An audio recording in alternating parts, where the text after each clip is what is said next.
My parents had a restaurant when I was growing up, and they had a restaurant for 20 years. And I first started working at that restaurant, bussing tables, when I was 8. At 12, I was promoted to cooking and running the front kitchen. So I was 12 years old when I started to do that.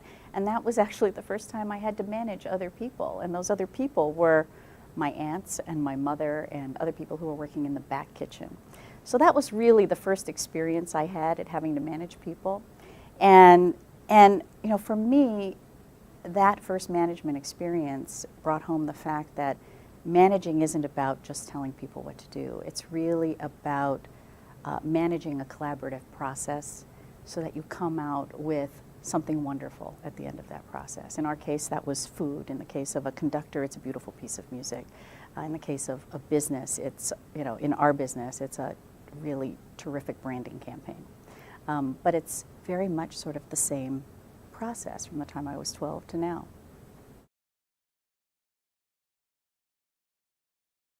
I have had some really wonderful bosses in my career.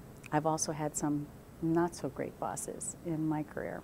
And I would say that what I learned from observing all those different personalities that I've worked with over the years is that bosses are hired.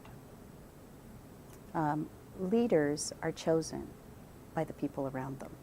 So a boss is someone who has a title, but a leader could be anyone at any level of the organization. So I've worked with people who do not have the title and who are not the bosses, but are very obviously leaders in their organization. And that comes from having people's trust and from having people's respect. And so I've always sort of focused on gaining trust and respect versus just having a title.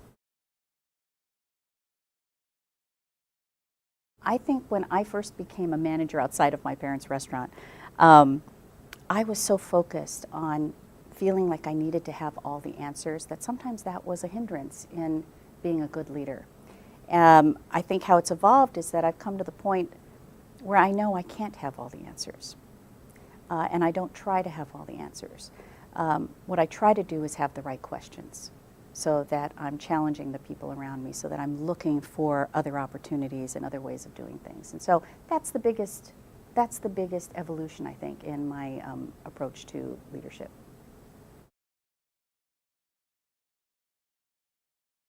I am an immigrant to this country. My parents came here with 3 small children. I was the youngest. I was a year old when they came here.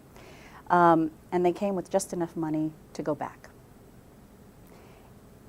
So I have been surrounded my entire life by people who have done really daring things, people who have worked very, very hard, usually having more than one job at any one time.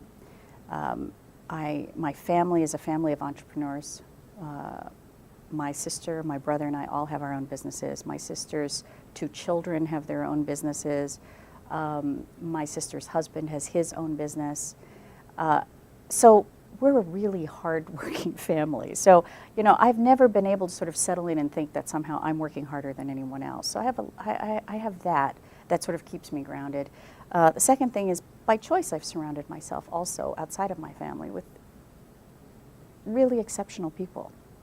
You know, people who show me every day examples of doing great things, examples of giving back to the community, examples of doing good work and doing great things for their clients. So that keeps me inspired and motivated to always do better. Whether or not that's about levels of success, I don't necessarily gauge that in terms of just our revenues as a company.